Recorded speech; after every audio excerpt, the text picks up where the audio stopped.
to Jim Flays for coming out. It's always important to have a very good working relationship with your prosecutor, and we definitely have that. So I'm going to say a few words, and then I'm going to pass it along to Dr. Mark Word, and then Mr. Flays as well. On Monday, April 3rd, 2023, at approximately 8 a.m., a West Geauga High School student located a single round of ammunition in one of the school's restrooms. This information was brought to the attention of our school resource officer, who immediately secured the bullet and informed high school administrators of what had been located. The school resource officer, with the assistance of school administrators, began reviewing video surveillance evidence of the restroom to determine the origin of the bullet.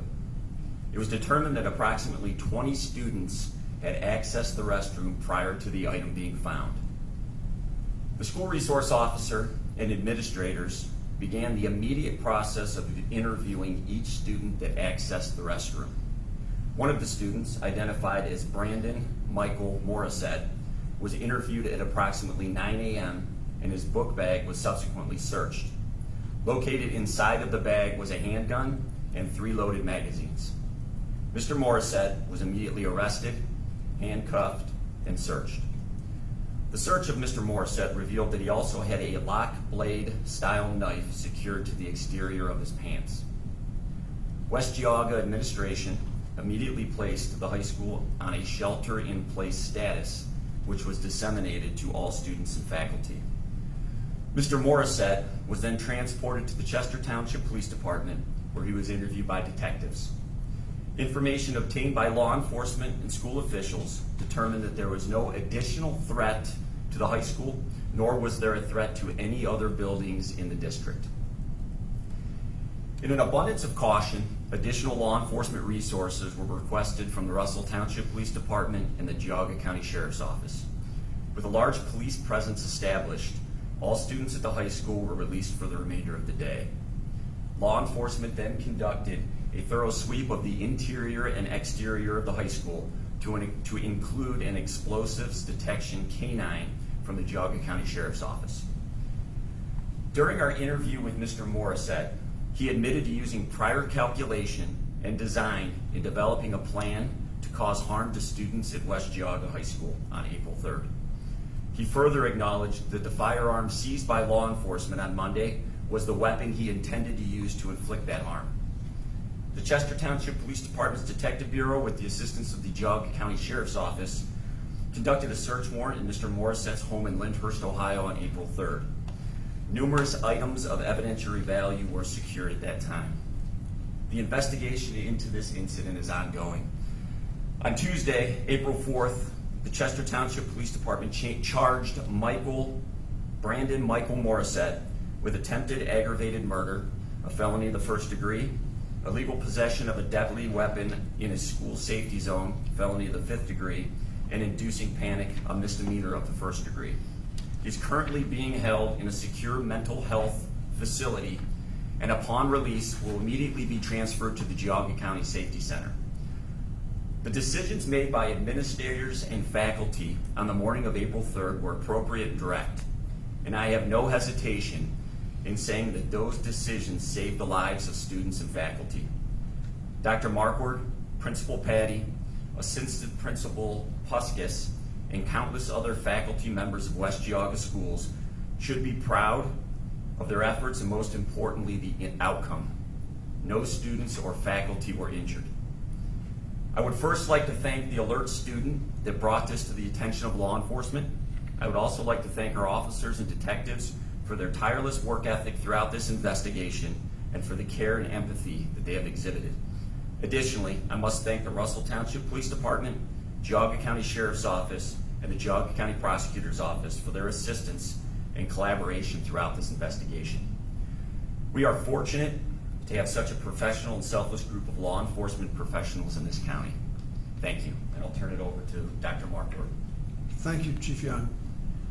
The West Geauga Board of Education wishes to extend its thanks to the groups and individuals whose collective action helped the district to avert a potential tragedy this week. These groups include the Chester Township Police Department, the Russell Township Police Department, the Geauga County Sheriff's Office, and the administrators, teachers, staff, and students of the West Geauga Local School District. the potential tragedy was prevented by the collective concerted efforts of these groups. I also wish to commend the parents of West Geauga for their support throughout this frightening situation. They trust us with their most valued possessions, and we take that responsibility seriously. It has been reported that I closed school on Tuesday due to parental concerns for student safety. That statement is inaccurate. I closed school because I was alerted to rumors of an associated threat on social media, which I, in cooperation with local law enforcement, felt needed to be investigated by police prior to the resumption of classes. It is a sad commentary that schools must face challenges to the safety of students and staff. However, it is a reality that we acknowledge and for which we prepare. In reality, though, every threatening situation has unique nuances that simultaneously require flexibility and decisiveness. There is no one-size-fits-all response to a crisis.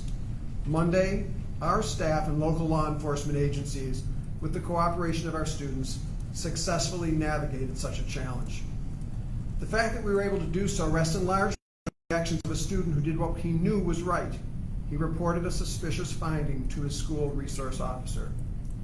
Although no one was physically injured, the West Geauga Local School District recognizes the mental and emotional strain that such situations evoke. With that knowledge, the district, in cooperation with several local mental health and community service agencies, has in place counseling services for students and staff in need of such support. I am deeply grateful for the fact that no students and staff were injured or killed in this recent incident. However, as we reflect on the events of this past week with our staff and local law enforcement agencies, our focus will not be one of celebration, but rather one that emphasizes critical reflection in an effort to further enhance and improve our safety provisions. Such a responsibility is one that our whole community shares. And before we take questions, I just wanted to briefly outline the process going forward from a court standpoint. But first, I did want to say I do commend the West Geauga schools, the Chester Township Police Department, and the residents of this community for making an investment in the school resource officer. That is a very worthy investment, and that has paid huge dividends here among the many other benefits that schools get from having a school resource officer. So I know financially that's difficult for a lot of school districts, but that's an investment that this district and this police department and these residents decided to make some time ago. And I am very happy, and I think there should be a lot of parents that are very happy that they made that decision. Moving forward, the charges have been filed in Chardon Municipal Court. Those have been filed via complaint. He is not in the jail yet. He must be medically cleared and psychologically cleared before the jail will take him. So once he has been cleared, which could be as soon as Friday, the court has issued a warrant on the charges. He will be taken into custody on the warrant, taken immediately to the Geauga County Jail, and an initial appearance will be set in Chardon Municipal Court where he will be presented formally with the charges. At that point, he'll have the option to have a preliminary hearing or waive that hearing, and the matter will be bound over to the Geauga County Grand Jury. The matter will be presented to the grand jury. The charges are not final. There could be more charges, less charges, different charges. Once the investigation is complete, all of the facts will be presented to the grand jury, and the grand jury will vote on charges. Those will be filed in the common police court, and that's when the criminal prosecution will really commence. So with that outline of where we're moving forward on the charges, at this point, we're happy to take your questions. Yes, ma'am. I was wondering if you could share the age of the student who found the bullets, and then any details about the evidence that was found inside of Brandon's home. He's a 17-year-old student. Due to the ongoing investigation, we cannot comment on any evidence that's been secured thus far. It's a junior, senior. I can't answer that. Hi, question about Isabel Lawrence with 3 News. Question about the timeline on Monday. We heard from the mother of the student who found the bullet at Monday night's meeting that her student reported that during first period, but the lockdown was not until third period, and her student, she says, had to return to the classroom with a student who indeed had the gun in his possession. So could you walk us through and explain the timeline there and kind of what the delay was in returning that student back to a classroom where there may have been a danger? Absolutely. So there's a lot of unknowns, obviously, with investigations early on. The information we had was that there was a bullet in the bathroom. There was access to this school over the weekend where other individuals had been in the school. So there's really an unknown of where that bullet could have come from. And then there's always that investigative process that occurs after that. So, it'd be easy if we kind of just knew who was in and out of the bathroom, but we don't. So school resource officer and administrators had to look through a substantial amount of video evidence to narrow down students that had exited that restroom from the time the bullet was found. So it can be a laborious process, but one that is necessary and one that they had to do. It would have been, I want to say, it would have been premature to act at that time, and we didn't really want to cause undue panic or concern until we knew there was a threat. And once that was established and we knew there was a threat, then we took action at that time. Chief Harry Boomer from Channel 19, right here in the middle. Thank you, sir. A couple of questions. Number one, Mr. Morissette is 18 years old. Will he be charged as an adult? And do we have a mug shot of him that we can have? He will be charged as an adult. We do not have a mug shot as of yet. He has not been arraigned. Okay. Yes, ma'am. You said that the gun was found in the book bag. Did he have the book bag on him? Was that in the locker? I don't know if it was that part. The book bag was on him, yes. On him in class. Yes. Sir, in talking with him, did he give you any indication as to why he was going to act out the way he had planned? He had a plan. There's no doubt about that, as I referred to in the statement. He definitely had a plan of what he was going to do that was concerning to investigators. I can't get into the specifics yet. I don't want to jeopardize any part of our investigation moving forward, and I don't want to give anything that would be inaccurate after we process all of the evidence that we still have to go through. Thank you. I know you guys are still going through evidence, but was one gun found, multiple weapons found? Do we know that yet? There was one handgun found. Can you?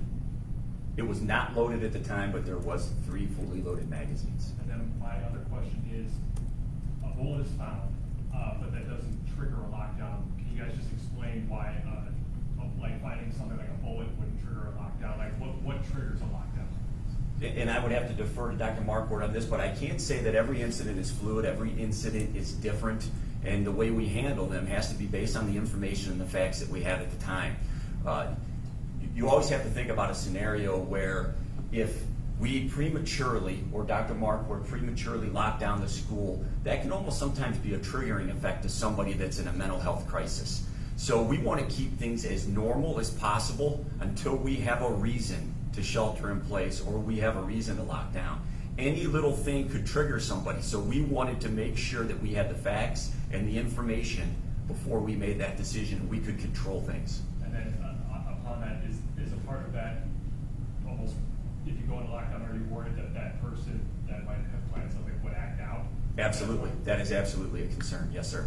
Yeah, I mean, just going off of that comment, I did hear the comments at the school board meeting, and there's been some criticisms levied towards the school and the police department, and I'm frankly very bewildered why there are those criticisms. This was handled, in my opinion, absolutely correctly and properly from beginning to end. And if you really want to be a Monday morning quarterback, you find the round in the bathroom, you lock down the school. Now you've locked a potential school shooter in a classroom with 20 kids, and he's got a handgun in his backpack. So that would not have been the right course of action. They took the right course of action. They quickly and efficiently, with the school resource officer administration, went through the video, narrowed down the possible kids it could be, and then plucked them individually out of class and questioned them individually, and got a very quick and safe resolution to this. So they absolutely did the right thing. Lockdowns have a place in schools, but they're not always the answer. And this is a perfect example of it would not have been the correct course of action. What type of handgun? It was a 9mm handgun. How did he get it? parents his? That's not information I can provide yet. Again, that's part of the ongoing investigation. This is for the school, for people that were in class with Brandon, I'm assuming, people know him, our resources going to be made available so that they can talk to people, obviously, I'm sure this is going to affect something. Yes, resources are available. We have our own school counselors available to talk to both students and staff who need support at this time. We also have several local mental health agencies who have staff in our schools to meet the needs of those who acquire those services. Sir, have you had any problems with him before, any disciplinary actions in school? Was he kind of on the radar or not? I cannot answer any questions with specificity regarding this particular student, but I can say he is not a known disciplinary risk. And you said his full name is Michael Brandon? Brandon Michael Brandon Morissette. Michael, okay. Yes, sir. Spell the last name for us if you could. Morrissette.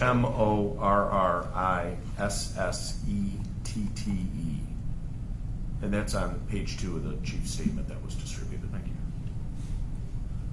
Yes. You mentioned the need for the medical and psychological clearance before moving forward. Can you give us any information about, are there indications of, in addition to obviously this potentially dangerous plot, self-harm, or any other indications as to why he's being held in that situation right now? It would be that. It's exactly what you just said. There's concern for self-harm and concern about the situation itself. Yeah, obviously he received an assessment when he was taken to the emergency room initially. He received an assessment and they determined that the course of care would be to admit him to the lockdown mental health facility. So that's where he's at. Yes, ma'am. This is for Dr. Marquardt. Is this, listening to the school board meeting on Monday, some parents were talking about we need metal detectors. Is this something that moving forward will put more emphasis on that discussion and possibly budgeting for that? Well, as I referenced, we're looking at this now and reviewing what went right and what could have gone better. So there's nothing that's off the table right now in terms of the considerations that we're entertaining.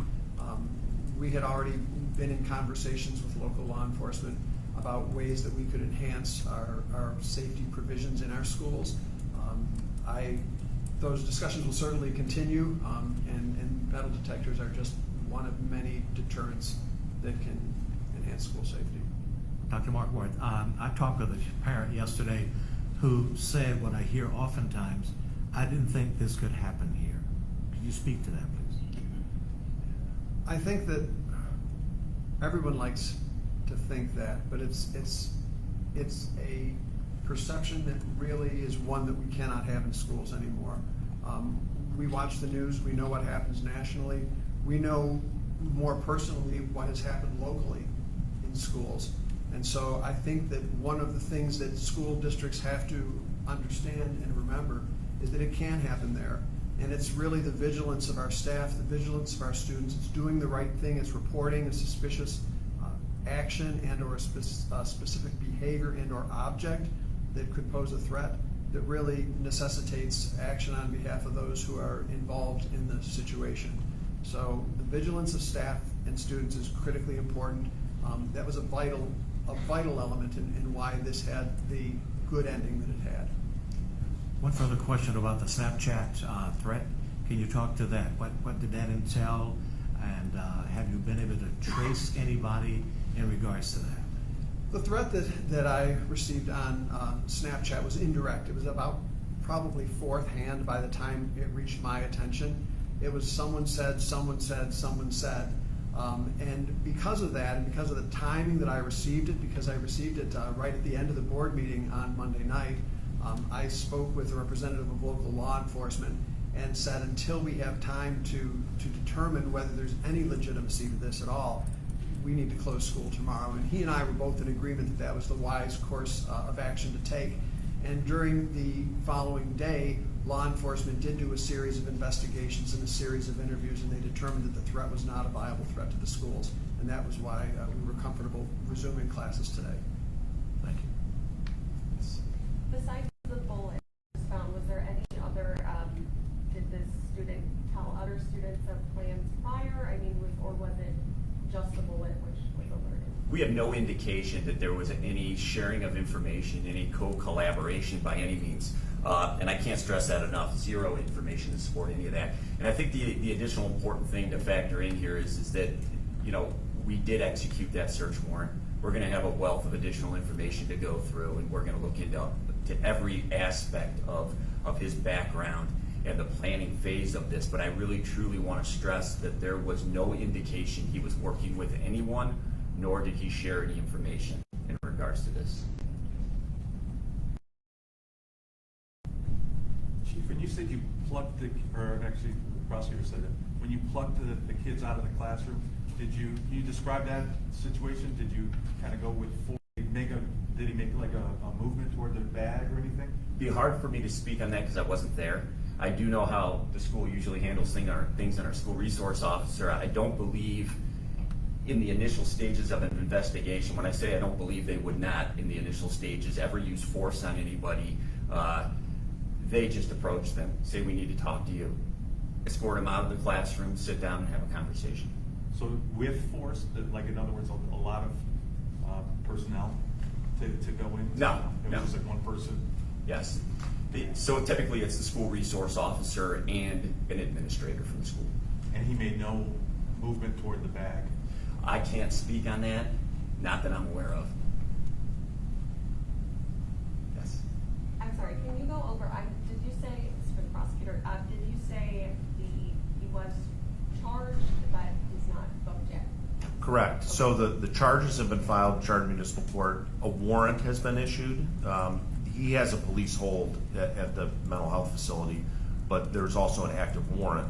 So he'll be taken into the Geauga County Jail on that warrant, on these charges that were distributed once he's released.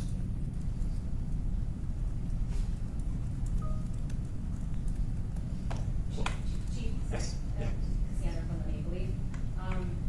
Maybe a redundant question, but just to verify, you did speak with Morsetti's friends or interviewed his friends, and in that process, like, was there any indication he had shared anything with them or on social media or like with his friends among like text or Right. whatnot, like, Right. guns or anything like that? Right, and there isn't. So everything that we've looked at thus far shows he wasn't communicating with his friends in regards to any plan, any plot, anything of that nature involving the school. We have not found any of that. And again, I can't stress enough that this investigation is ongoing and we are going to be looking at additional evidence. Gentlemen, thank you. Okay, thank you very much. Appreciate it.